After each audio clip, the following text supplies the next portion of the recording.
Venido a este viaje a través de uno de los casos más perturbadores registrados en la historia de las montañas Ozark.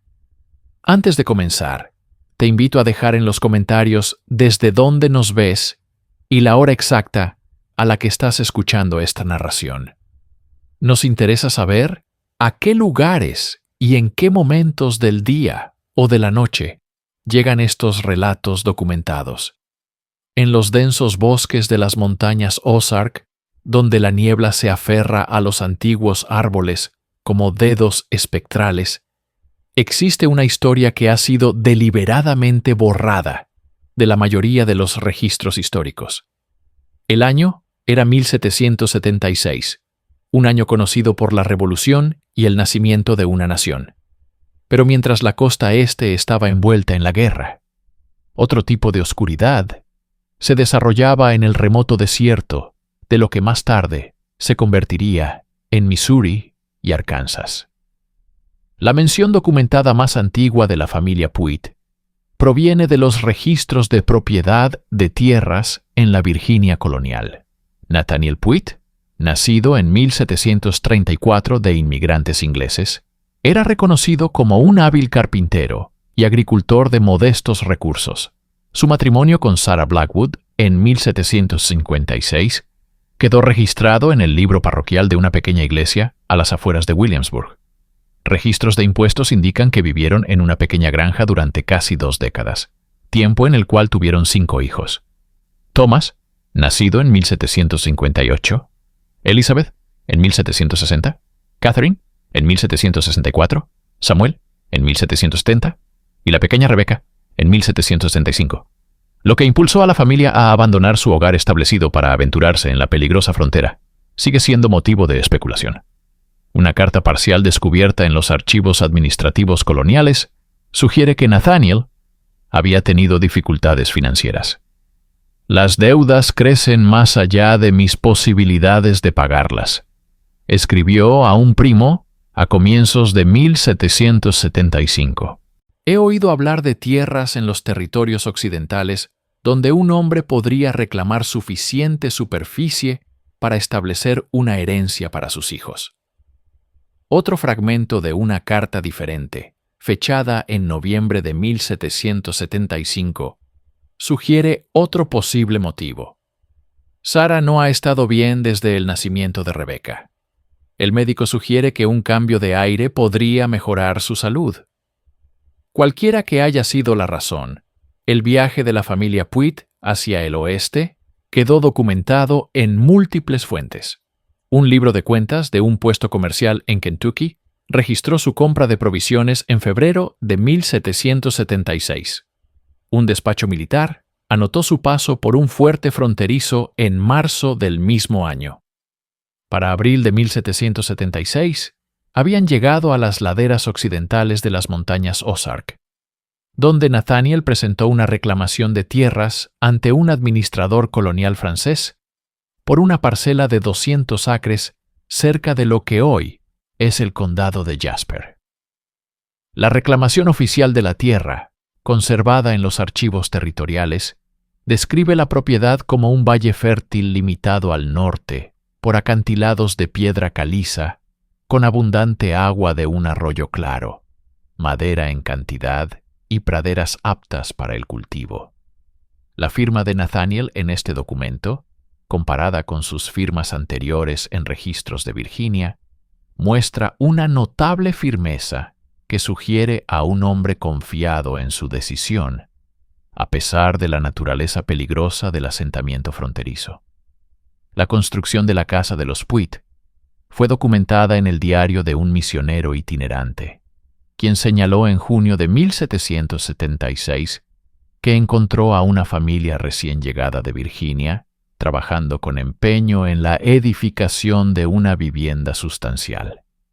El señor Puitt ya ha levantado una sólida cabaña de troncos labrados, más grande que la mayoría de las habitadas en la frontera, con dormitorios separados para los padres y los niños, una sala común de generosas proporciones y un bien construido sótano para almacenar provisiones. El misionero también observó que la familia parecía gozar de buena salud y ánimo, especialmente la señora Puitt, quien parecía recuperada de una dolencia anterior. Esta descripción de la mejoría de Sarah Puitt fue corroborada por una carta que Nathaniel envió a su primo en Virginia, fechada en julio de 1776. Sarah florece en el aire de la montaña. Su melancolía ha desaparecido y cuida el jardín con un vigor que no mostraba desde antes del nacimiento de Rebeca. Los niños también prosperan en este país salvaje. Thomas me ayuda a mejorar nuestra reclamación, mientras las niñas han establecido un pequeño salón de escuela en una esquina de la cabaña, donde Elizabeth enseña las letras a sus hermanos menores. La carta continúa con descripciones de la tierra que sugieren que Nathaniel creía haber encontrado el nuevo comienzo que su familia necesitaba. La tierra produce abundantemente con poco esfuerzo. Hemos plantado maíz y frijoles, calabazas y patatas. El bosque provee abundante caza, y el arroyo que pasa cerca de nuestra puerta abunda en peces. No nos falta nada que el trabajo honesto no pueda brindar. Estos relatos documentados pintan un cuadro de los primeros meses de la familia Puitt en los Ozarks como una época de optimismo y renovación, lo que hace que lo que siguió resulte aún más perturbador. La primera señal de problemas proviene de un fragmento de lo que parece ser el diario personal de Nathaniel, descubierto en 1952 por el historiador Arthur Fleming en la colección de un anticuario privado en Filadelfia. La entrada, fechada el 18 de septiembre de 1776, marca un cambio notable de tono respecto a su correspondencia anterior. Thomas descubrió hoy una abertura peculiar en el acantilado de piedra caliza detrás de la casa. Parece ser la entrada de una cueva natural, parcialmente oculta por rocas caídas. El muchacho estaba ansioso por explorarla, pero algo en la oscuridad más allá de la entrada me llenó de inquietud. Le prohibí entrar sin mi compañía, aunque no tengo intención inmediata de explorar el pasaje. Sarah dice que soy supersticioso, pero no puedo quitarme de encima la sensación de que hay cosas que es mejor dejar sin perturbar. Una entrada posterior, fechada el 30 de septiembre, contiene la primera mención de lo que se convertiría en un motivo recurrente en el misterio de los Puitt. El sonido comenzó hace 3 noches, un pulso rítmico y bajo que parece emanar de la dirección de la cueva. Sarah no puede oírlo, ni tampoco los niños más pequeños, pero Thomas confesó esta mañana que le ha impedido dormir. Lo describió como un latido, pero no del todo normal. Le dije que era solo el viento moviéndose entre las formaciones rocosas, pero yo mismo no lo creo. La siguiente entrada conservada, fechada el 12 de octubre de 1776, indica una escalada. La fascinación de Thomas con la entrada de la cueva se vuelve inquietante. 2 veces esta semana lo he encontrado de pie frente a ella al amanecer, como si hubiera estado allí toda la noche. Al preguntarle, afirma no recordar haber salido de su cama. Ayer encontré marcas grabadas en el suelo ante la entrada, símbolos que no reconozco, dispuestos en un patrón circular. Thomas niega haberlos hecho, y de hecho, no parecen obra de un niño. Los he cubierto con piedras y he dicho a los niños que se mantengan completamente alejados del acantilado. Hacia finales de octubre, las entradas del diario sugieren que la situación se estaba deteriorando rápidamente. 24 de octubre de 1776. Elizabeth ahora habla de oír los sonidos también. Los describe de manera diferente a Thomas. Voces que cantan sin palabras, dice. La he sorprendido observando a su hermano cuando cree que nadie la ve. Algo pasa entre ellos, algún entendimiento del que no soy partícipe. Sara sugiere que se trata simplemente de la natural alianza entre hermanos, pero percibo algo más inquietante en sus silenciosas comunicaciones. 27 de octubre de 1776. Encontré a Catherine de pie frente al hogar a medianoche, mirando las llamas sin parpadear. Cuando toqué su hombro, se volvió hacia mí con una expresión que solo puedo describir como hambre, aunque no de alimento. Pronunció una frase en un idioma que desconozco, con una voz más profunda de lo que debería ser posible para una niña de 12 años. Cuando la interrogué por la mañana, no recordaba nada del suceso. 3 de noviembre de 1776. Las marcas han reaparecido, no solo ante la entrada de la cueva, sino ahora grabadas en la madera de nuestra vivienda. Detrás de los muebles, debajo de las alfombras, en las esquinas de las habitaciones. No he sorprendido a nadie en el acto de crear estos símbolos, sin embargo, se multiplican cada día. Sara finalmente admite que algo anda mal, pero lo atribuye a alguna fiebre o locura de la frontera. No estoy convencido de que la explicación sea tan mundana. La entrada más inquietante, fechada 12 de noviembre, dice: el sonido ha vuelto más fuerte que antes. Sara insiste en que es solo el viento entre las formaciones rocosas. Pero yo sé que no es así. Proviene de debajo. Los niños también lo oyen, aunque ya no hablan de ello.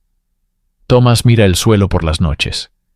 Esta mañana lo encontré durmiendo otra vez en el sótano de raíces. Dice que oye que lo llaman por su nombre.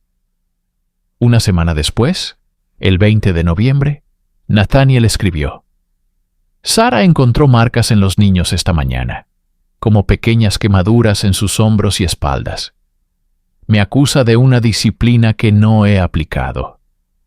Las marcas forman patrones que no puedo comprender. Elizabeth ahora puede recitar pasajes de las Escrituras que nunca le han sido enseñados. Cuando le pregunto cómo conoce esas palabras, solo sonríe. Sus dientes parecen de algún modo distintos. La última entrada del diario, fechada 2 de diciembre de 1776, dice simplemente: he encontrado lo que yace bajo el sótano. Dios me perdone por haber traído a mi familia a este lugar. Están en las paredes ahora. Hablan con lenguas prestadas. He fallado en protegerlos de lo que esperaba aquí mucho antes de que llegáramos. El comerciante francés viene en 5 días. Quizá aún haya tiempo. Esta última anotación coincide con los registros históricos que confirman que Jean-Baptiste Duval, un comerciante de pieles francés, visitó la zona a comienzos de diciembre. Su relato de lo que encontró en la granja de los Puit representa la primera documentación externa del incidente que desconcertaría a los investigadores durante generaciones. El libro de cuentas original de Duval, conservado en la colección de la Sociedad Histórica de Missouri, pero sellado y fuera del alcance del público hasta 1968, contenía la siguiente entrada, fechada 7 de diciembre de 1776. Llegué a la granja del inglés Puit cerca del mediodía. La cabaña parecía en buen estado, con humo saliendo de la chimenea y sin señales externas de problema. Sin embargo, al acercarme, observé una quietud antinatural. Ningún movimiento dentro ni fuera, ningún sonido de actividad humana o de animales domésticos. La puerta estaba entreabierta. Dentro, descubrí una escena antinatural en su perfección, como si la familia se hubiera desvanecido en el aire mientras realizaba sus tareas diarias. Una comida servida en la mesa, aún tibia, 5 lugares dispuestos, aunque la familia contaba con 7 miembros. Las prendas dobladas con cuidado sobre las sillas, el fuego del hogar ardiendo bajo, pero no apagado. Lo más peculiar era la Biblia familiar abierta sobre la mesa, con ciertos pasajes del libro de los jueces marcados con una sustancia que parecía sangre. No transcribiré aquí los versículos, pues perturban mis pensamientos incluso ahora, aunque eran textos conocidos. Llamé a la familia, registré los dormitorios y los alrededores de la cabaña, pero no hallé señal alguna de paso humano reciente, ninguna huella en la tierra blanda, salvo las mías, aunque una ligera nevada había caído la noche anterior, y debería haber conservado cualquier evidencia de partida. Confieso que experimenté un temor profundo, distinto a cualquiera que haya sentido en 20 años de viajes por la frontera. Aunque ninguna amenaza se presentaba, sentí que era observado desde todas direcciones, como si las mismas paredes de la cabaña tuvieran ojos. En el sótano de raíces descubrí: aquí varias líneas de texto han sido deliberadamente oscurecidas, con lo que parece ser tinta. No hablaré más de lo que hallé allí. Hay cosas que es mejor no documentar, para que no echen raíces en los sueños de uno. Partí con prisa, viajando durante la noche a pesar de los peligros. Tan grande era mi deseo de poner distancia entre mí y aquel lugar. Informaré de la desaparición al administrador colonial en el fuerte Charlesworth, aunque dudo que se tome alguna medida dada la lejanía del lugar y las actuales preocupaciones militares. Una entrada posterior en el libro de cuentas de Duval, fechada el 10 de diciembre, indica que efectivamente informó de sus hallazgos. El administrador ha enviado a 3 milicianos para investigar la granja de los Puit. Rechacé acompañarlos a pesar de la compensación ofrecida. Ninguna suma me induciría a regresar a ese valle. Proporcioné indicaciones detalladas y les aconsejé extremar la precaución, particularmente en lo que respecta al sótano de raíces. Temo que mis advertencias hayan sido recibidas con escepticismo.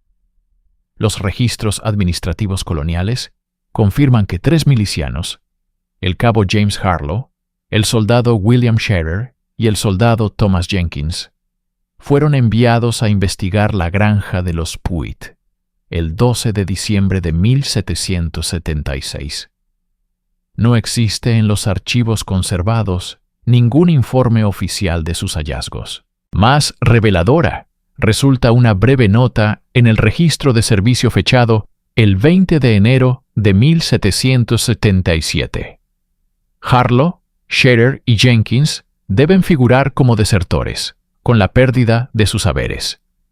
Esta clasificación contradice el procedimiento militar estándar de la época, que normalmente registraba como desaparecidos a los hombres que no regresaban de una misión oficial, en lugar de desertores. Esta discrepancia llamó la atención de Claude Fontaine, el administrador colonial que había ordenado la investigación. Su correspondencia personal, descubierta durante un proyecto archivístico de 1964 en la Universidad de Washington, incluía una carta dirigida a su superior con fecha 25 de enero de 1777. Debo expresar una grave preocupación respecto al asunto Puit. Los hombres enviados a investigar no han regresado, ni se ha recibido comunicación alguna de ellos. Esto marca la desaparición de una familia entera de 7 personas, seguida de 3 milicianos enviados para determinar su destino. He vuelto a entrevistar al comerciante Duval, y lo hallé reacio a explayarse sobre su informe inicial. Muestra signos de angustia aguda cuando se le presiona por detalles, en particular, sobre lo que observó en el sótano de la granja. Propongo una expedición mayor, debidamente armada, para determinar lo ocurrido. Si bien las desapariciones en la frontera no son infrecuentes, las circunstancias descritas por Duval sugieren algo más que los peligros habituales de hostilidad indígena o calamidad natural. Además, la proximidad de la propiedad de los Puit a los sistemas de cuevas conocidos en esa región suscita mayores inquietudes. dadas las recientes exploraciones geológicas dirigidas el verano pasado por el Dr. Montro. No hay constancia de una respuesta a la carta de Fontaine en los archivos coloniales. Sin embargo, un despacho militar fechado el 8 de febrero de 1777 señala que una patrulla de 6 hombres, dirigida por el teniente Burke, investigó los disturbios reportados cerca de las formaciones de piedra caliza del oeste, y no halló evidencia de reciente habitación humana ni de angustia. El lenguaje cuidadosamente neutral de este informe, sin mención específica de la familia Puit ni de su granja, sugiere una intencional ocultación del propósito y los hallazgos de esta segunda expedición. Lo que sí queda claro a partir de registros posteriores es que para marzo de 1777, la granja de los Puit había sido destruida. Un levantamiento topográfico realizado en abril de 1777 no hace referencia alguna a una estructura en la propiedad, mencionándola solo como la parcela sin reclamar anteriormente registrada a nombre de Puit, ahora de vuelta al inventario territorial. Esto representa una acción administrativa altamente inusual, pues las reclamaciones de tierras en la frontera solían permanecer a nombre de una familia durante al menos 7 años, incluso en casos de abandono o muerte, para permitir reclamaciones de parientes o herederos. La eliminación sistemática de la familia Puit de los registros oficiales quizá habría sido completa de no ser por la persistencia de las tradiciones orales en la región. A medida que el asentamiento blanco de los Ozarks aumentó a principios del siglo XIX, las historias de la familia que desapareció se convirtieron en parte del folclore local. Estos relatos a menudo contenían elementos que no se encuentran en los fragmentarios registros oficiales, detalles que más tarde hallarían perturbadora correlación en documentos suprimidos. Una de esas tradiciones orales fue registrada por el reverendo Silas Whitman, quien sirvió como predicador itinerante en la región entre 1818 y 1832. En sus papeles personales, conservados en la Sociedad Histórica de Arkansas, Whitman documentó historias contadas por los primeros colonos. Los ancianos hablan de una familia que llegó al valle antes de la Revolución. Construyeron su casa sobre un antiguo sitio de enterramiento indígena, a pesar de las advertencias de un trampero local. El padre descubrió una entrada de cueva en su propiedad y comenzó a oír voces que lo llamaban desde abajo. Los niños fueron los primeros en cambiar, volviéndose silenciosos y extraños, con ojos que no reflejaban la luz.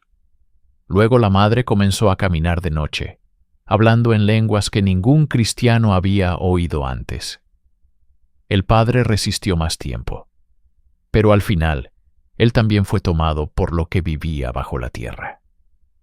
Cuando un comerciante encontró la granja, la familia ya no estaba, pero algo que llevaba su piel permaneció allí por un tiempo. Los milicianos que fueron a investigar nunca regresaron al fuerte. Se envió un grupo más grande y encontraron la casa vacía, excepto por extrañas marcas talladas en todas partes. Quemaron el lugar para purificarlo, pero se dice que el suelo sigue maldito. Nada crece y los animales lo evitan. Lo más inquietante es la afirmación de que, a veces, viajeros reportan ver niños jugando cerca de las ruinas al atardecer.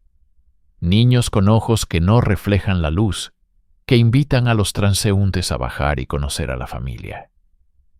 Quienes los siguen nunca vuelven a ser vistos. Whitman señaló que al principio desestimó estos relatos como superstición de la frontera, pero comenzó a inquietarse por su consistencia en asentamientos sin aparente conexión entre sí. He escuchado esencialmente la misma narrativa, con solo ligeras variaciones, de colonos en lugares distantes a 50 millas que afirman no conocerse entre sí, escribió. Esto sugiere o bien una base fáctica subyacente o una transmisión del folclore sorprendentemente extendida, en una región que no se caracteriza por la fácil comunicación entre comunidades aisladas. En 1841, el historiador William Porter, de St. Louis, se convirtió en el primer erudito en intentar una investigación exhaustiva del incidente Puit. Su interés surgió a partir de referencias a la tragedia de los Puit en la correspondencia entre los primeros administradores territoriales. Las notas de investigación de Porter, preservadas en parte en la colección de la Sociedad Histórica de Missouri, documentan su enfoque metódico para desentrañar el misterio. Habiendo encontrado múltiples referencias al incidente Puit en la correspondencia de Claude Fontaine, me he propuesto determinar los hechos de este asunto. Las primeras indagaciones en los archivos territoriales produjeron poca información, con varios documentos señalados en los inventarios, misteriosamente ausentes de sus ubicaciones esperadas. Este patrón de documentos faltantes es en sí mismo digno de mención. He identificado a descendientes de Jean-Baptiste Duval, que viven cerca de Saint-Geneviève, y espero determinar si algún papel familiar puede contener información adicional sobre su encuentro con la granja Puit. También he localizado registros eclesiásticos de la época que podrían contener información sobre la familia antes de su desaparición. Las notas posteriores de Porter revelan su creciente frustración ante los obstáculos oficiales a su investigación. Mi solicitud para examinar la parte sellada de la correspondencia de Fontaine ha sido denegada sin explicación. De igual modo, se informa que los registros militares del fuerte Charlesworth para el período en cuestión se han perdido. Me resulta difícil creer que la documentación de múltiples fuentes esté simultáneamente indisponible, a menos que se haya hecho algún esfuerzo por restringir el acceso. Más preocupante aún es la reacción que he recibido de ciertos funcionarios al hacer estas consultas. El archivero territorial, al oír el nombre, palideció visiblemente y me informó que no existían tales registros, a pesar de que yo había visto referencias en los índices. Un oficial militar retirado sugirió que sería prudente dejar que los perros dormidos sigan dormidos y encontrar otro tema de investigación histórica. A pesar de estos obstáculos, Porter persistió, recurriendo a fuentes no oficiales como el folclore local, registros eclesiásticos y papeles privados de familias de la frontera. Su avance decisivo llegó en forma de un diario de Elizabeth Carver, esposa de un miliciano destinado en el fuerte Charlesworth, en 1777. En una entrada fechada el 20 de febrero de ese año, escribió: James ha regresado de la expedición al lugar de los Puit, muy cambiado. No quiere hablar de lo que encontraron allí, pero se despierta gritando por la noche. Se ha dedicado a examinar el piso de nuestra cabaña y a escuchar en las paredes. Ayer lo encontré grabando extrañas marcas en las vigas de soporte, similares a las que el Dr. Hartford descubrió en el cuerpo de Jenkins cuando lo trajeron de vuelta. James dice no recordar haber hecho esto. El Dr. Hartford me confió que Jenkins murió no por ninguna herida o enfermedad identificable, sino como si la vida simplemente hubiera abandonado su cuerpo en el transcurso de varios días. Antes del final, Jenkins hablaba repetidamente de aquellos que esperan abajo y de el reemplazo que debe ocurrir. James se niega a hablar de Jenkins o Shearer, cambiando de tema cada vez que se los menciona. Esta entrada de diario representa la primera documentación de que al menos uno de los milicianos, Thomas Jenkins, sí regresó de la investigación inicial, solo para morir en circunstancias misteriosas. También introduce elementos que se convertirían en motivos recurrentes en el misterio de los Puit: las extrañas marcas, las referencias a los que esperan abajo y el concepto de reemplazo. Las notas de investigación de Porter indican que localizó e interrogó a descendientes de James Harlow, el cabo de milicia que figuraba como desertor. Hoy me reuní con Jacob Harlow, bisnieto del cabo James Harlow. Según la tradición familiar, Harlow no desertó, sino que regresó de su misión en un estado de grave alteración mental. Fue confinado en un anexo de la granja familiar después de intentar llevar a sus hijos a una cueva que había descubierto cerca, diciéndoles que la familia de abajo deseaba conocerlos.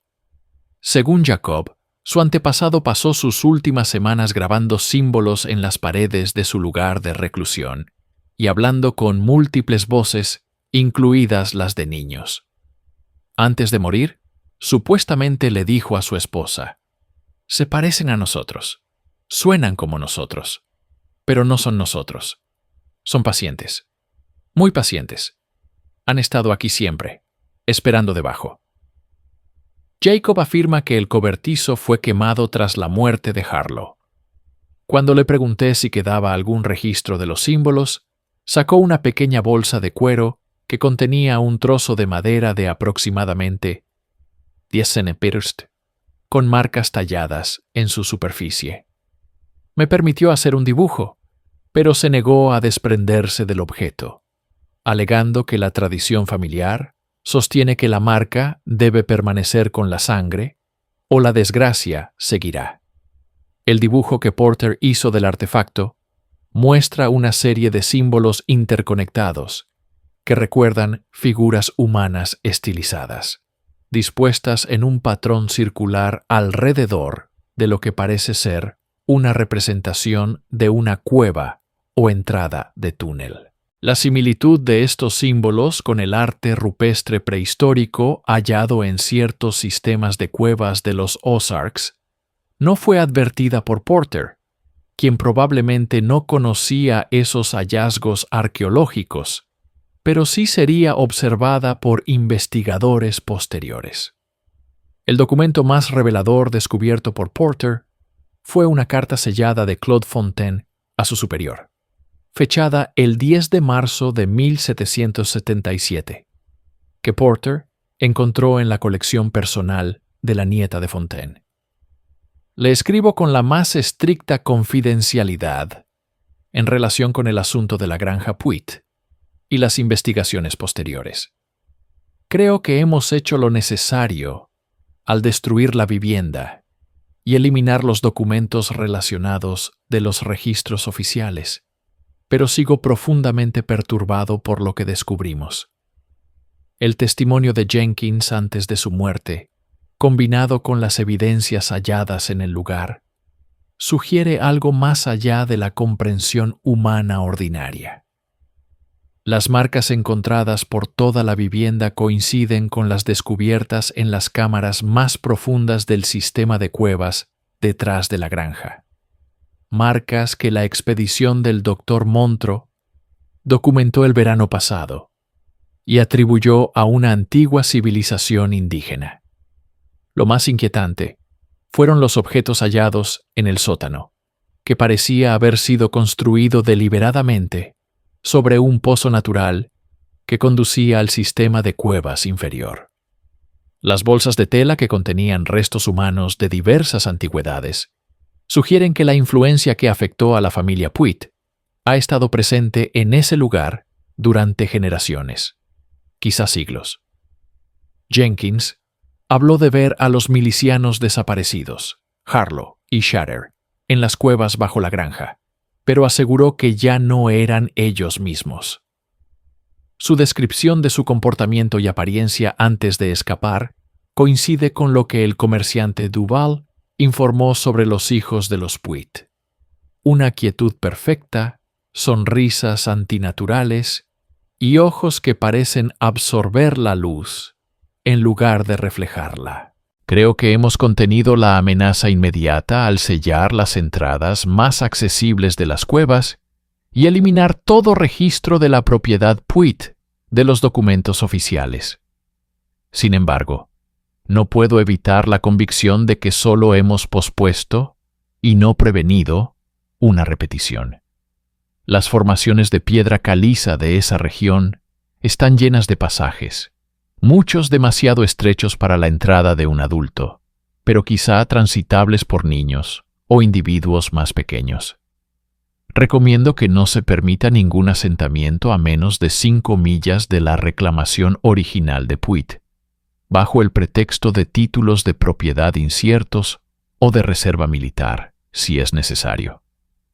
Además, sugiero que cualquier informe de comportamiento inusual o desapariciones en la región se comunique de inmediato a nuestra atención, en lugar de ser procesado a través de los canales administrativos habituales. Lo que enfrentamos, me temo, no es una tragedia singular, sino el descubrimiento de algo que ha existido junto a los asentamientos humanos por incontables generaciones, algo que espera, observa y, ocasionalmente, se extiende para reclamar a quienes se acercan demasiado a su dominio. Esta carta, con sus referencias a la supresión deliberada de información y al sellado de las entradas de las cuevas, proporciona la primera evidencia documentada de un encubrimiento oficial respecto al incidente Puig. También introduce la idea de que lo que le ocurrió a la familia estaba vinculado a algo antiguo que precedía su llegada. La última entrada del diario de Porter, fechada el 15 de octubre de 1841, revela el profundo impacto que su investigación tuvo en él. Ahora comprendo por qué este asunto ha sido sistemáticamente ocultado. Lo que ocurrió en ese valle no fue solo una tragedia, sino algo que desafía nuestra comprensión de la naturaleza humana. Los patrones que he discernido a lo largo de décadas de incidentes en esa región sugieren una influencia que persiste más allá del evento original, manifestándose cada vez que el asentamiento humano invade ciertos espacios subterráneos. He decidido abandonar esta investigación y destruir mis notas. El conocimiento que he acumulado me parece peligroso, no solo para mi reputación académica, sino para mi bienestar fundamental. Desde que examiné el artefacto de Harlow, he experimentado perturbaciones crecientes en el sueño y momentos de disociación en la vigilia. Siento una atracción inexplicable hacia las paredes de mi estudio, con el impulso de recrear los símbolos que he visto. Lo más inquietante es que he comenzado a oír sonidos que emanan de debajo del piso de mi casa. Sonidos que mi esposa y mis sirvientes no perciben. Un pulso rítmico, como un latido, pero de algún modo incorrecto. El mismo sonido que describió Nathaniel Puig en su diario. Creo que las autoridades actuaron correctamente al decidir ocultar estos acontecimientos. Hay conocimientos demasiado peligrosos para ser preservados. Los materiales de investigación de Porter fueron destruidos en un incendio en su casa la semana siguiente. Él sobrevivió, pero nunca volvió a hablar ni a escribir sobre la familia Puig. Cuando sus colegas le preguntaban, se decía que se ponía físicamente enfermo y rehusaba tratar el tema. Murió 3 años después, habiendo abandonado su prometedora carrera académica. Durante casi 80 años tras la investigación de Porter, el incidente Puig permaneció en gran parte olvidado, salvo en el folclore local. Sin embargo, a partir de mediados del siglo XIX, comenzó a surgir un patrón de incidentes similares en la misma región geográfica. Incidentes que acabarían atrayendo renovada atención académica hacia el misterio original. Los registros judiciales de 1847 describen a una familia de apellido Collins, que se estableció aproximadamente a 10 millas de la antigua granja Puit. A los pocos meses, los vecinos informaron comportamientos inusuales en los 4 hijos de la familia, que incluían largos silencios, hablar al unísono y permanecer inmóviles en el patio durante horas, mirando fijamente al suelo. Cuando las autoridades locales investigaron, encontraron a los padres en un estado catatónico y las paredes de la casa cubiertas de marcas similares a las descritas en los informes coloniales suprimidos. Los niños declararon a los investigadores que las personas bajo el piso les habían ordenado prepararse para el reemplazo. Los 6 miembros de la familia fueron internados en un manicomio en St. Louis, donde murieron en el plazo de 1 año, sin haber dado nunca una explicación coherente de lo sucedido. El médico del asilo, Dr. Frederick Schaefer, mantuvo detalladas notas sobre la familia Collins, fragmentos de las cuales fueron descubiertos durante una renovación en 1962 del antiguo edificio del asilo. Los niños Collins presentan un caso sumamente inusual de delirio compartido o folie à famille. Los 4, de entre 6 y 13 años, sostienen una narrativa idéntica acerca de entidades que, según ellos, existen bajo su antigua casa. Describen a estos seres como parecidos a los humanos, pero con características que los delatan como otros. Ojos que absorben la luz en lugar de reflejarla, movimientos demasiado fluidos para ser naturales, y voces que parecen eludir el oído y manifestarse directamente en la mente. Lo más inquietante es su afirmación constante de que estas entidades están reemplazando gradualmente a los humanos en la región, comenzando por familias aisladas. Cuando se les pide que expliquen el proceso de reemplazo, los niños se alteran y comienzan a grabar símbolos en cualquier superficie disponible. Estos símbolos guardan un asombroso parecido con los documentados en casos de manía religiosa, a pesar de que los niños no parecen haber tenido acceso a tales materiales. Los padres permanecían sin respuesta al tratamiento, en un profundo estado de catatonia, interrumpido solo por períodos de glosolalia. Durante estos episodios, hablaban en lo que expertos lingüistas identificaron como una mezcla de idiomas, incluidos elementos de Osage y otros dialectos indígenas, entremezclados con lo que parece ser una lengua desconocida para la erudición actual. El examen físico reveló marcas inusuales en todos los miembros de la familia. Lesiones pequeñas y perfectamente circulares, de aproximadamente 6 milímetros de diámetro, dispuestas en configuraciones geométricas en la parte superior de la espalda, los hombros y la base del cráneo. Estas lesiones no parecen ser resultado de ninguna enfermedad conocida ni de trauma físico. Las notas del Dr. Schaefer concluyen con una observación inquietante. Me veo obligado a considerar si el estado de la familia Collins podría deberse a factores ambientales específicos del lugar de su asentamiento, más que a causas puramente psicológicas. La proximidad geográfica al sitio del infame incidente Puit de 1776, que anteriormente había descartado como mito de la frontera, ahora me parece potencialmente significativa.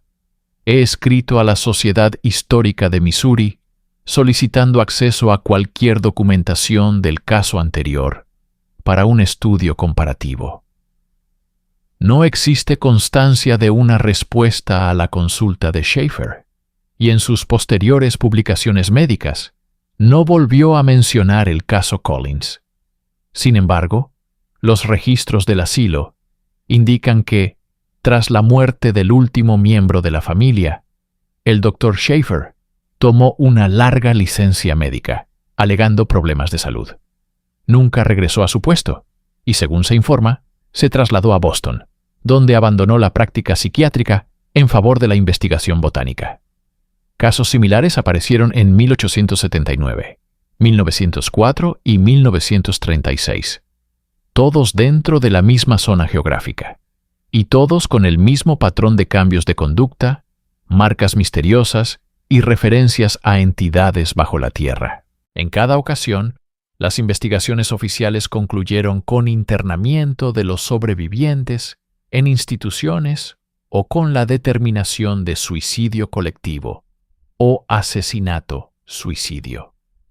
No se consideraron explicaciones alternativas en los registros oficiales, a pesar de las inconsistencias que inquietaron a los investigadores. El caso de 1879 involucró a una familia de apellido Whittaker, que había comprado tierras aproximadamente a 15 millas de la antigua granja Puit. Los registros eclesiásticos de la época incluyen una carta del pastor local a su obispo, en la que expresaba preocupación por la familia. Los hijos de los Whittaker no han asistido a la escuela dominical por 3 semanas. Al visitar a la familia, descubrí una preocupante transformación en su comportamiento. Estos jóvenes, antes alegres e inquisitivos, ahora permanecen en perfecta quietud, hablando solo cuando se les dirige la palabra, y de una forma que parece ensayada. La señora Whittaker parece fuertemente sedada, aunque niega tomar medicación. El señor Whittaker no estaba presente, supuestamente ocupado en mejoras del sótano de raíces. Lo más inquietante fue mi descubrimiento de marcas inusuales talladas en la parte inferior de los muebles y en el reverso de las pinturas religiosas, símbolos de un tipo que nunca he visto, ciertamente no cristianos. Cuando pregunté por estas marcas, la hija mayor, Mary, de 12 años, me dijo que los de abajo las requerían para la preparación. Al insistir en lo que quería decir, sonrió de una manera que solo puedo describir como depredadora. Temo que alguna influencia malsana se haya apoderado de esta familia, y solicito orientación sobre cómo proceder con el cuidado pastoral en esta inquietante situación. No existe registro de una respuesta del obispo.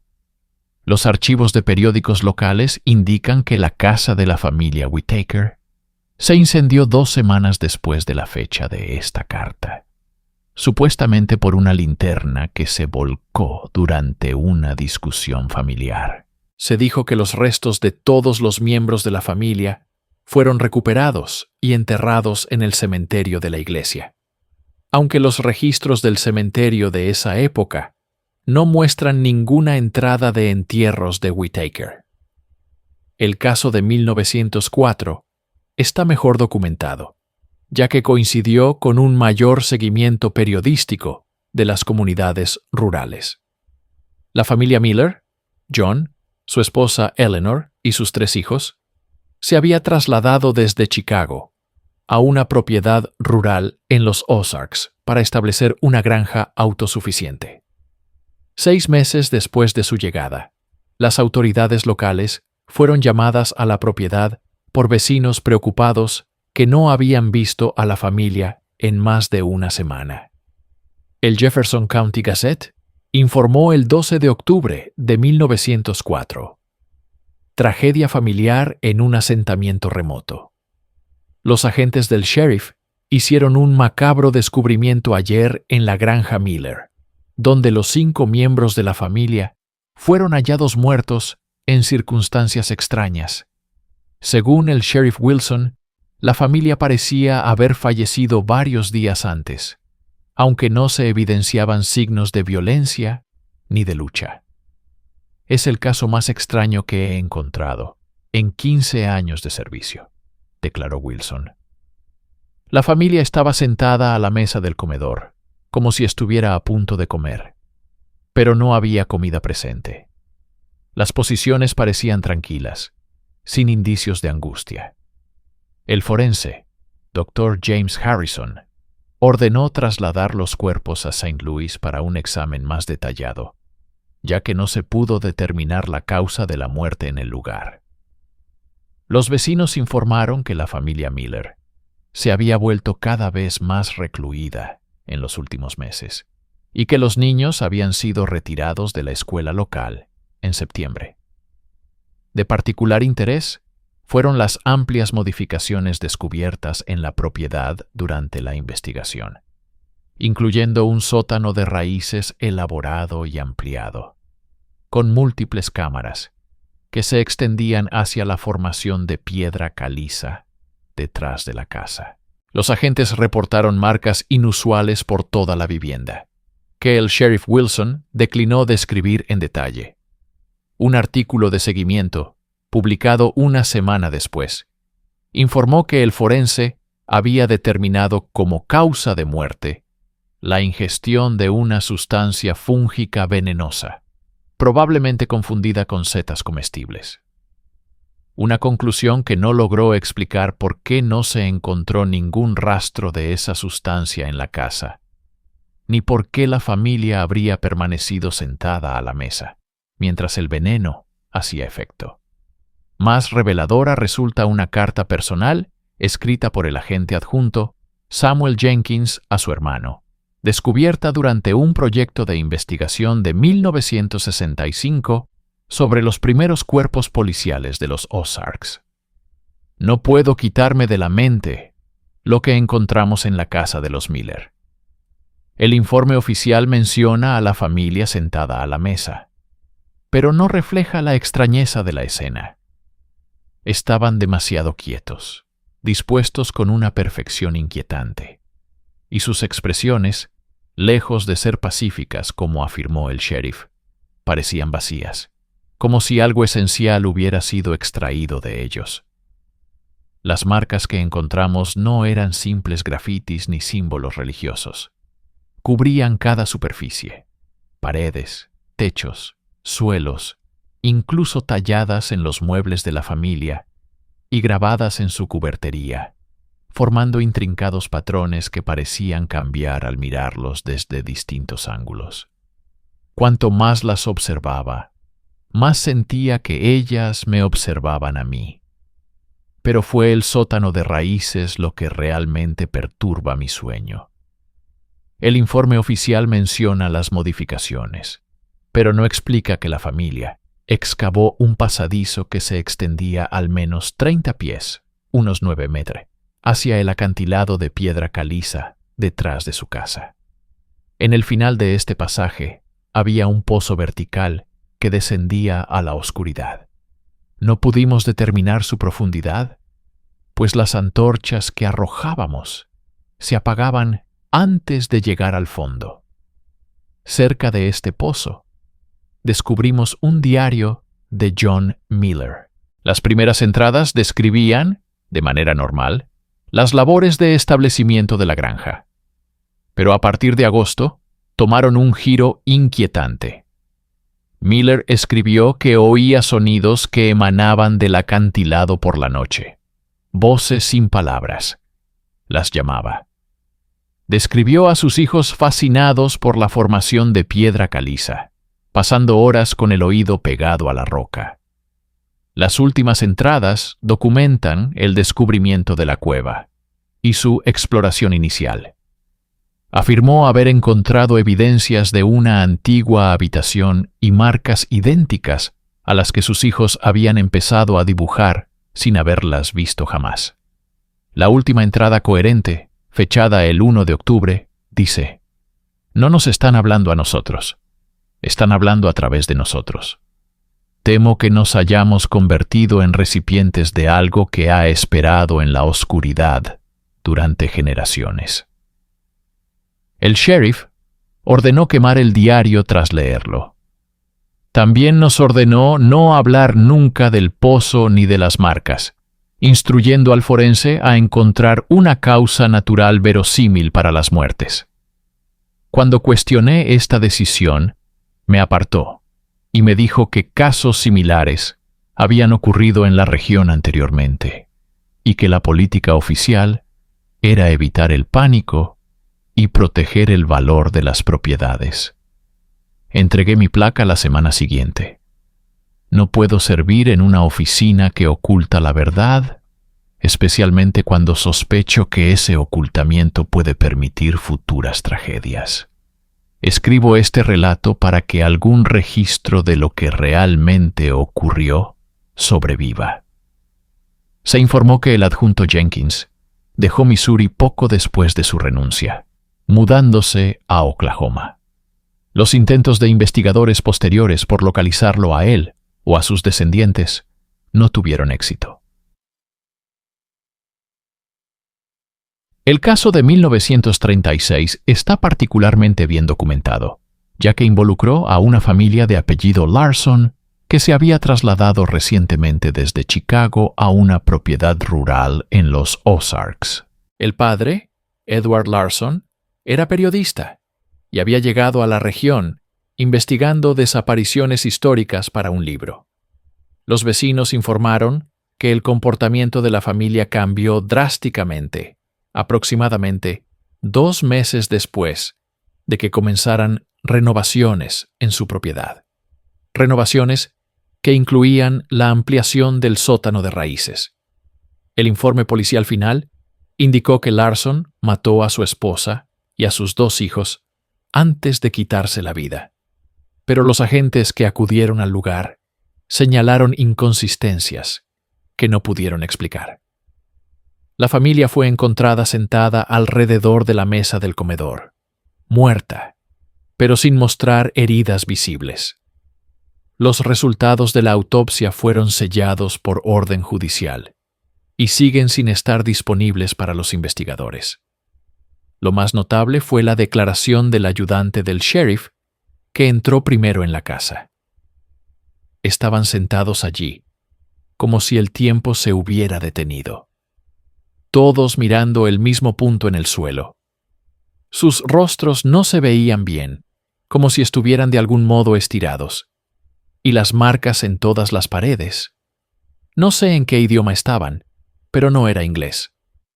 La puerta del sótano de raíces estaba abierta. Ninguno de nosotros quiso bajar después de lo que vio Jenkins. Lo que vio el adjunto Jenkins nunca fue documentado oficialmente. Renunció al departamento del sheriff la semana siguiente, y según los informes, abandonó el estado. Los intentos de los investigadores en la década de 1960 por localizarlo no tuvieron éxito. El caso Larson podría haber caído en el olvido, como los anteriores, de no ser por un descubrimiento crucial en 1967, durante el proceso testamentario de Helen Milner, una anciana bibliotecaria de Springfield, Missouri. Los albaceas descubrieron una caja sellada entre sus pertenencias, con instrucciones de destruirla tras su muerte. El albacea, sobrino de Milner, eligió en cambio examinar el contenido, una decisión que más tarde describiría como el mayor arrepentimiento de mi vida. La caja contenía lo que parecían ser materiales de investigación de Edward Larson, incluyendo extensas notas sobre la desaparición de la familia Puitt y sobre casos similares posteriores. ¿Cómo llegó Milner a poseer estos materiales? Sigue siendo un misterio. Más inquietantes aún eran los diarios que Larson llevó durante su residencia en los Ozarks, en los que documentó la lenta transformación de su familia. Según estos diarios, Larson había descubierto una red de cuevas de piedra caliza bajo su propiedad, que contenía evidencias de actividad tanto indígena como de la época colonial. Entre los artefactos, halló una caja metálica con documentos que creía pertenecían a Nathaniel Puitt, incluyendo dibujos detallados de símbolos y lo que parecían ser instrucciones para algún tipo de ritual. El diario de Larson proporciona el relato directo más completo sobre la progresión de los síntomas asociados a lo que él llegó a llamar el reemplazo. 15 de marzo de 1936. Llevamos 2 semanas en la casa y he instalado mi despacho de investigación en el pequeño dormitorio del fondo. Marian y los niños se están adaptando bien, aunque la soledad les resulta difícil después de Chicago. He comenzado a organizar mis notas sobre las desapariciones de la región, centrándome especialmente en el caso Puig. Las similitudes entre incidentes separados por décadas son sorprendentes. Familias en lugares aislados, cambios de conducta en los niños, referencias a voces o entidades subterráneas, y el motivo recurrente del reemplazo. 30 de marzo de 1936. Descubrimiento notable hoy. Mientras excavaba para ampliar el sótano, rompí accidentalmente hacia lo que parece ser un sistema de cuevas natural. La abertura es estrecha pero transitable. Una exploración inicial revela una cámara de aproximadamente 4,5 metros de diámetro, con varios pasajes más pequeños que se adentran más. Hay evidencia de actividad humana previa, incluidas marcas de herramientas en las paredes y lo que parecen ser fogatas muy antiguas. Lo más intrigante son los grabados en la piedra, símbolos similares a los descritos en los relatos del incidente de Puig. 10 de abril de 1936. He avanzado quizá unos 45 metros dentro del sistema de cuevas.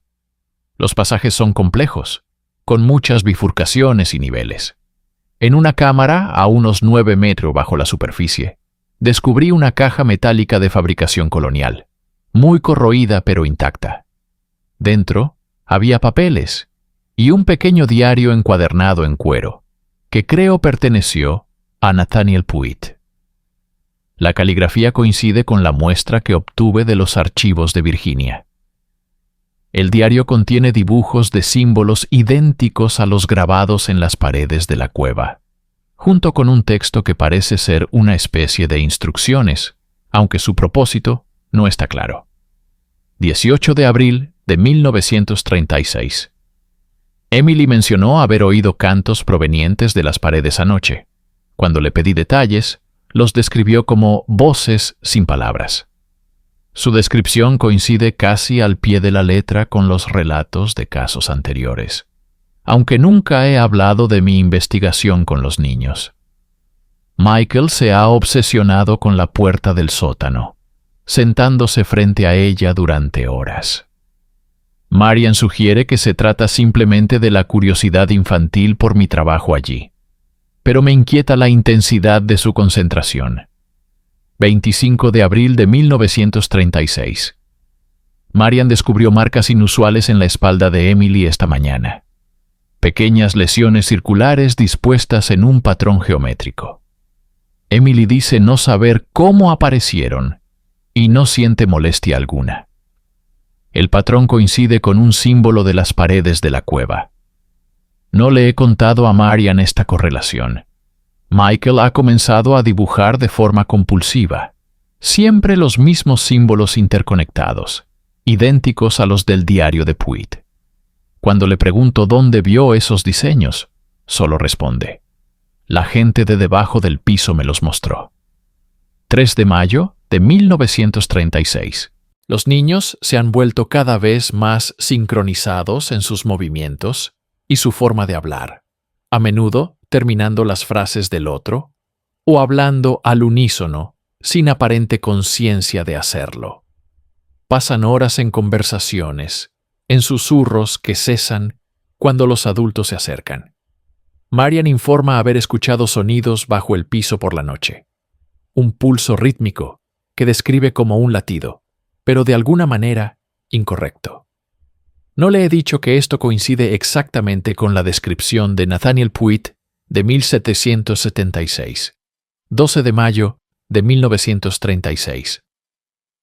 Yo también he empezado a oír los sonidos. Son más intensos cerca de la entrada de la cueva, pero parecen impregnar toda la casa por la noche. Los niños ahora hablan de aquellos que esperan abajo y de la preparación que debe realizarse. Marian ha desarrollado marcas similares a las de Emily. Me he sorprendido grabando símbolos en la parte inferior de los muebles sin intención consciente. La compulsión es difícil de resistir. 20 de mayo de 1936. Marian ya no duerme. Se queda de pie al pie de nuestra cama, mirándome con una expresión que no logro interpretar. Los niños me hablan con voces que no les pertenecen, explicándome que lo que espera debajo siempre ha estado aquí, mucho antes de los primeros colonos, antes de los pueblos indígenas. Me han mostrado las marcas que debo crear para que ocurra el reemplazo. Ahora entiendo por qué el incidente de Puig fue ocultado, por qué todos los demás fueron encubiertos. Tal conocimiento es demasiado peligroso. 21 de mayo de 1936. Ya están en la casa. Los veo moverse tras los ojos de mis hijos. Marian ya no habla, solo sonríe. Los niños dicen que lo que espera debajo ha tenido paciencia durante siglos, ampliando gradualmente su influencia. Hablan de otros lugares, otras familias, un proceso lento y metódico de reemplazo que ha continuado sin ser detectado. He fallado a mi familia. Al traerlos aquí, al perseguir esta investigación, los he entregado a fuerzas que no puedo enfrentar. Oigo que suben ahora las escaleras del sótano. Llevan rostros familiares, pero ya no son mi familia. Dios me perdone por lo que debo hacer. Esta última entrada, fechada el día antes de que la familia fuera hallada muerta, representa el relato más detallado de la progresión del reemplazo desde los síntomas iniciales hasta el desenlace final. Los materiales de investigación y los diarios de Larson fueron entregados a las autoridades locales, que los transfirieron de inmediato a funcionarios federales. Como tantos documentos relacionados con estos incidentes, fueron sellados y ocultados al público. El sobrino de Milner, que leyó los materiales antes de entregarlos, sufrió una crisis nerviosa varios meses después.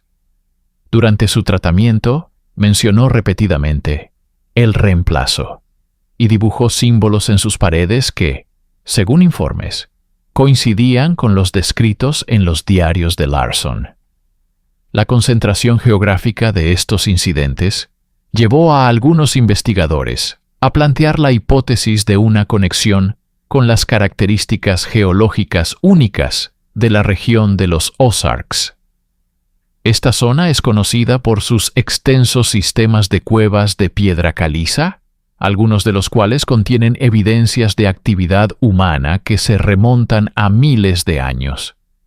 Las tradiciones orales indígenas hablan de ciertas cuevas como portales o límites entre mundos, lugares donde la membrana entre las realidades se vuelve delgada.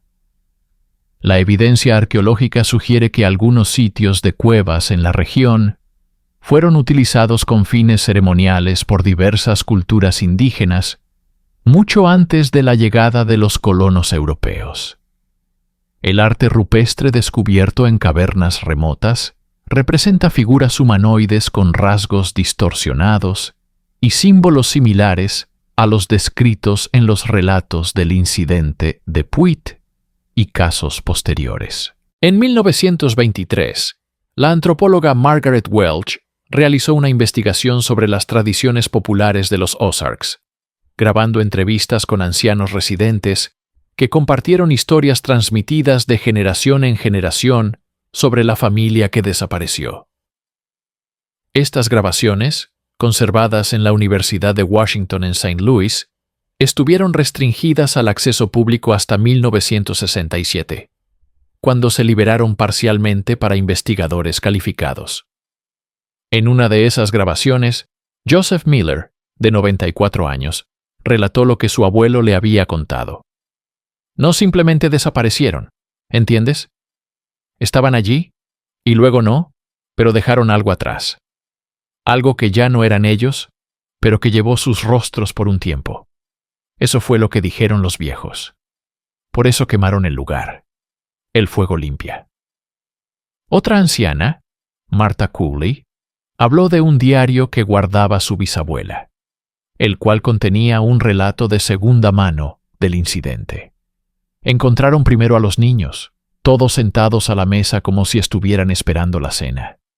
Pero, según los hombres que los hallaron, Llevaban 3 días así, solo sentados, sin hablar, sin moverse. Su ma y su pa no estaban por ninguna parte. Cuando intentaron que los pequeños hablaran, solo sonrieron. No comían, no bebían y sus ojos no estaban bien. Estas historias orales introducen un elemento crucial que no aparece explícitamente en los registros oficiales. La afirmación de que los niños Puit fueron encontrados vivos, pero fundamentalmente cambiados, sin responder, negándose a comer o beber, y, sin embargo, sobreviviendo durante días antes de ser llevados a una iglesia en un asentamiento vecino. Lo que ocurrió tras su llegada a la iglesia varía en las distintas versiones, pero todas terminan con el incendio del edificio en circunstancias misteriosas. No existe registro oficial de este incendio en los documentos coloniales. La teoría más convincente sobre el misterio de los Puit fue propuesta por la antropóloga Catherine Reynolds en un controvertido artículo de 1965 que fue rechazado para su publicación. Reynolds planteaba que la familia Puit, sin saberlo, se había asentado sobre un lugar de importancia ceremonial para las culturas indígenas, posiblemente asociado con estados alterados de conciencia o rituales colectivos. La combinación de las características geológicas, posibles contaminantes ambientales como las esporas de hongos comunes en sistemas de cuevas, y el estrés psicológico del aislamiento en la frontera, podría explicar el patrón de deterioro psicológico observado en estos casos. Reynolds escribió: el conocimiento indígena de estos efectos podría reflejarse en las advertencias tradicionales sobre ciertos sistemas de cuevas que se consideran puertas a otros mundos o reinos de entidades no humanas. Reynolds sugirió que los síntomas descritos en múltiples casos, alucinaciones auditivas, creación compulsiva de símbolos, sincronización de conductas y la sensación de ser influido o poseído por entidades externas, eran consistentes con la exposición a ciertas toxinas ambientales, en particular a esporas de hongos con propiedades psicoactivas. Los sistemas de cuevas de piedra caliza de los Ozarks crean condiciones ideales para ciertas especies de hongos que producen compuestos similares a los alcaloides del cornezuelo, los cuales han sido relacionados con casos históricos de psicosis colectiva. Lo que hacía especialmente convincente la teoría de Reynolds era su descubrimiento de un estudio geológico de 1947 que identificó depósitos minerales inusuales en sistemas de cuevas cercanos a la supuesta ubicación de la granja de los Puit, depósitos que contenían niveles elevados de arsénico, mercurio y otros elementos conocidos por causar síntomas neurológicos cuando la exposición se prolonga en el tiempo. La persistencia de síntomas similares a lo largo de los siglos sugiere un factor ambiental constante más que un patógeno transmisible o un fenómeno puramente cultural. Reynolds argumentó que la combinación de compuestos fúngicos psicoactivos y la exposición prolongada a metales pesados en bajas concentraciones podría producir exactamente la constelación de síntomas descrita en estos casos. Reynolds concluyó que la progresión desde las alucinaciones auditivas hasta los fenómenos visuales, los cambios de conducta y, finalmente, la catatonia o la muerte sigue un patrón neurotoxicólogo predecible. El intento de Reynolds de obtener financiación para un estudio exhaustivo de la zona fue rechazado. Como muchos antes que ella, acabó abandonando su investigación tras informar de sueños inquietantes y de la sensación de ser observada. Su carrera académica se vio afectada por su insistencia en investigar el misterio de los Puit, y finalmente dejó por completo la antropología, mudándose a Arizona para trabajar como profesora de secundaria. El último incidente documentado que encaja con el patrón establecido por el caso Puit ocurrió en 1952, cuando una familia de 4 miembros desapareció de la granja que habían comprado recientemente, aproximadamente a 24 kilómetros de la ubicación original de la granja de los Puit.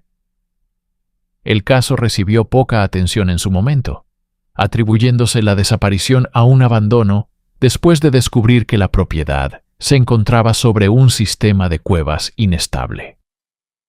Nunca se hallaron cuerpos, y la propiedad ha permanecido desocupada desde entonces. Lo que hace particularmente notable este último caso es el trasfondo del patriarca de la familia, el Dr. Richard Conley, un geólogo especializado en formaciones kársticas, que había llegado a los Ozarks específicamente para estudiar los sistemas de cuevas de la región. Las publicaciones académicas de Conley, antes de su desaparición, incluyen varios artículos sobre formaciones minerales inusuales halladas en cuevas de piedra caliza y sus posibles efectos en las aguas subterráneas. En su último artículo publicado, fechado en enero de 1952, Conley escribió: ciertos sistemas de cuevas en la región occidental de los Ozarks exhiben composiciones minerales sin precedentes documentados en Norteamérica. De particular interés son los depósitos que, cuando se someten a las condiciones específicas de temperatura y humedad comunes en estos entornos, pueden liberar partículas en el aire con potenciales efectos neurológicos.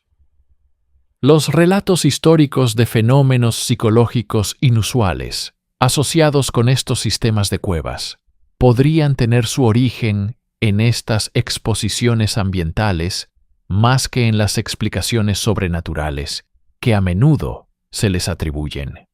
3 meses después de esta publicación, Conley compró una propiedad cerca del sitio de la granja original de los Puit y trasladó allí a su familia para realizar investigaciones en el lugar.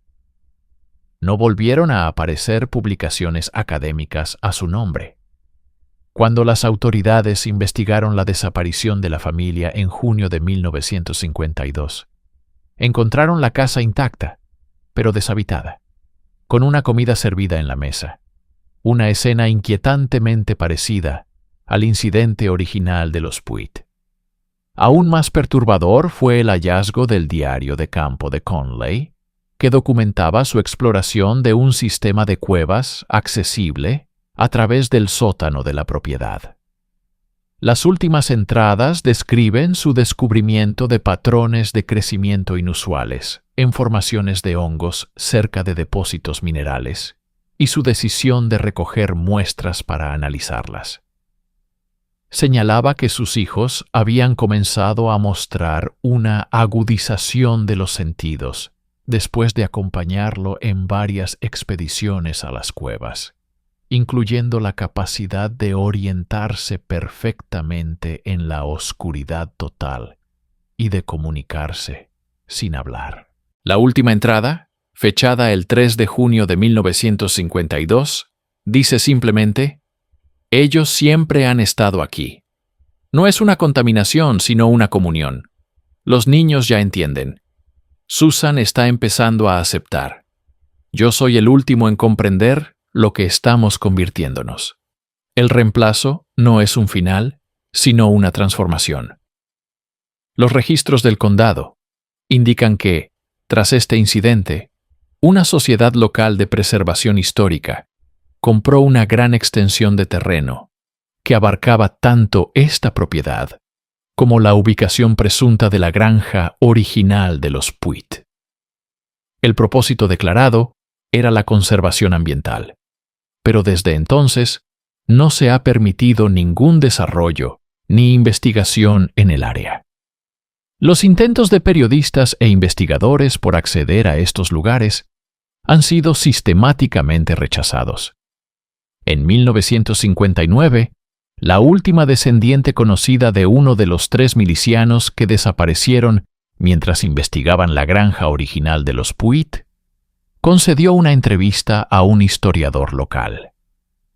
La anciana compartió una historia familiar transmitida de generación en generación, según la cual su antepasado no había desaparecido, sino que había regresado, cambiado, hablando de la familia de abajo y del reemplazo que debía producirse.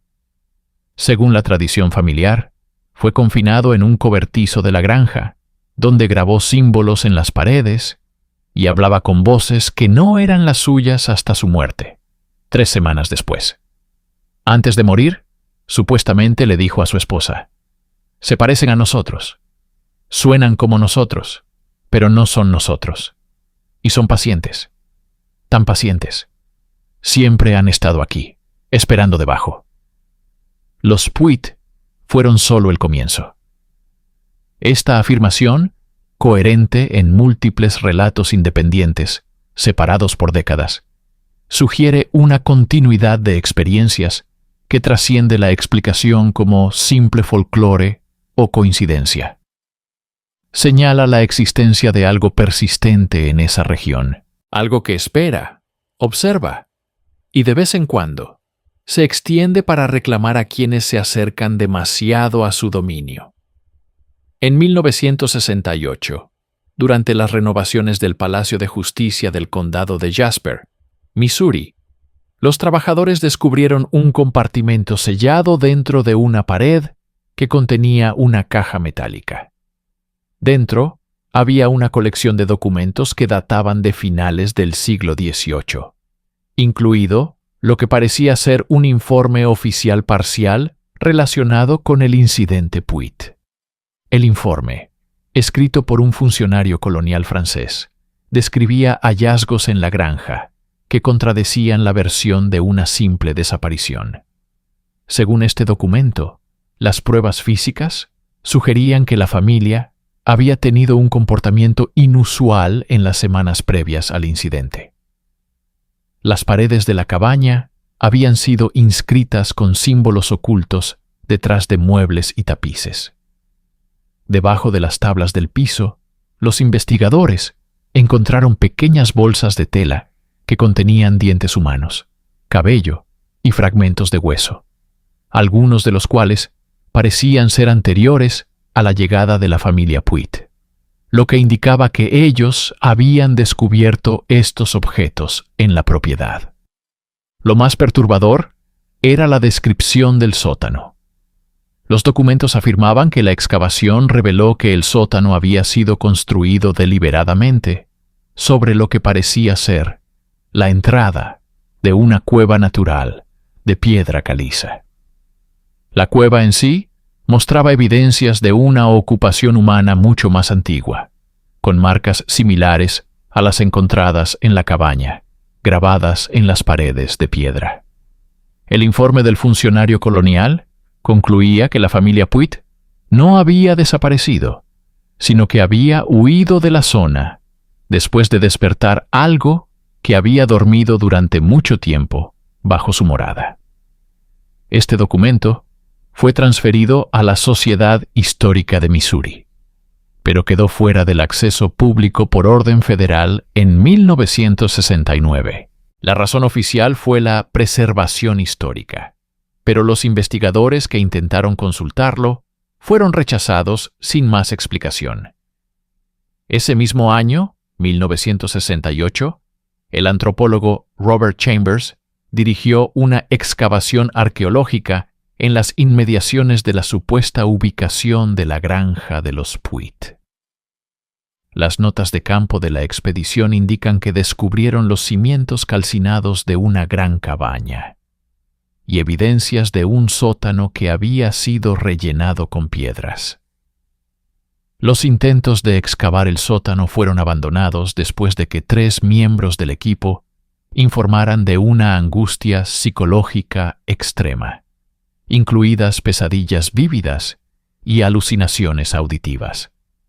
El informe final de Chambers fue notablemente moderado, dadas las circunstancias, limitándose a señalar que el sitio parecía tener una importancia cultural que iba más allá de su ocupación colonial. con evidencias que sugerían un uso indígena previo de un complejo de cuevas naturales bajo la ubicación de la granja. ¿No se recomienda una investigación más profunda? Debido a la inestabilidad estructural, concluyó. Lo que Chambers no incluyó en su informe oficial, pero confió a un colega en una correspondencia que más tarde se encontró entre sus efectos personales tras su muerte en 1976, era más inquietante. Los sueños comenzaron después de que descubrimos la entrada al sistema de cuevas. Todo era igual. Niños sentados alrededor de una mesa, en silencio, mirando detrás de ellos. Algo se mueve en la oscuridad, algo que ha estado esperando. Los trabajadores locales se negaron a continuar después de que Thomas descubrió las marcas. Coinciden exactamente con lo descrito en el informe de 1777, aunque no habíamos revelado esos detalles al equipo. ¿Cómo pudieron saber qué grabar en las vigas de soporte y cómo explicar las voces de los niños por la noche, llamando desde la oscuridad, pronunciando nuestros nombres? La excavación fue oficialmente terminada por supuestas limitaciones presupuestarias. El sitio fue rellenado y no se colocó ningún marcador que indicara su importancia histórica. Chambers nunca regresó al campo de la arqueología. Aceptó un puesto de profesor en una pequeña universidad y evitó toda investigación relacionada con asentamientos coloniales en los Ozarks. En 1973, la folclorista Ellen Rutledge comenzó a recopilar historias de los descendientes de los primeros colonos de la región. Su investigación reveló un motivo persistente en las leyendas locales. La advertencia Puit, un conjunto de señales que, según se decía, anunciaban la repetición de lo que le ocurrió a la familia original. Estas advertencias incluían un silencio antinatural en el bosque, niños conversando con entidades invisibles, la aparición de extrañas marcas en la piel semejantes a quemaduras y la compulsión de crear o reproducir ciertos símbolos. De acuerdo con las tradiciones orales que Rutledge registró, ciertas precauciones podían evitar el reemplazo si se tomaban a tiempo. Nunca construir una vivienda con sótanos cerca de formaciones de piedra caliza. Si los niños comenzaban a hablar al unísono o mostraban un interés inusual por el suelo, trasladarse de inmediato. Quemar cualquier objeto marcado con los símbolos, nunca tocarlos directamente. Si los miembros de la familia desarrollaban pequeñas marcas circulares en la piel, la separación debía ser inmediata y total. Estas advertencias populares transmitidas de generación en generación sugieren una memoria cultural de hechos reales más que meros relatos sobrenaturales imaginativos. El trabajo de Rutledge es especialmente valioso por documentar la evolución del folclore regional en torno al incidente de los Puit y casos similares. La especificidad de los síntomas descritos y su coherencia en los relatos de distintas familias y épocas apuntan a una base experiencial compartida. Lo que da al misterio de los Puit su poder perdurable no es solo el horror de lo que le sucedió a una familia, sino la implicación de que representa únicamente un episodio de un proceso continuo. Un proceso que prosigue bajo la superficie de la historia documentada, cobrando víctimas entre familias aisladas a lo largo de las generaciones, mientras permanece fuera del alcance de la investigación formal. El patrón de supresión oficial es en sí un aspecto crucial del misterio. Desde el incendio de la granja original hasta el sellado de documentos, desde las consecuencias profesionales sufridas por quienes buscaron la verdad hasta el desgaste psicológico informado por los investigadores, emerge un claro patrón de resistencia institucional a toda investigación exhaustiva. Este patrón de ocultamiento plantea preguntas inquietantes. Si estos casos fueran meras tragedias de frontera, resultado de aislamiento, enfermedad mental o factores ambientales, ¿por qué los esfuerzos extraordinarios para borrarlos del registro histórico? ¿Qué conocimiento se consideró demasiado peligroso para conservar? Y, quizá lo más perturbador, si el patrón realmente hubiera terminado, ¿por qué mantener el secreto después de tantas décadas? En los densos bosques de las montañas Ozark, donde la niebla se aferra a los árboles antiguos como dedos espectrales, la verdad sobre la familia Puig espera. Una verdad borrada sistemáticamente de la historia, pero persistente en susurros, en fragmentos de texto, en el miedo inexplicable que desciende sobre quienes se adentran demasiado en este misterio.